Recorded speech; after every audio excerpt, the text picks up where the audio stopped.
Hello guys, yan ang ating Japanese Gray Shamu. Umpisa tayo na mag-breed guys ng mga Shamu. Ayan, pares natin sa Dumpo Shamu. Ayan, meron din dalawang mga Asel. Ayan, para meron tayong mga talagang solid na mga warrior type. Matatangkad po yung mga babae guys. Meron tayong labas na Shamu Asel.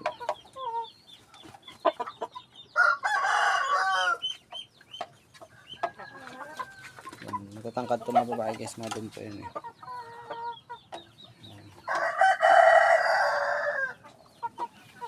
May mga naghihintay pa. Ito naman, saka natin i-broadcast to, gamitin.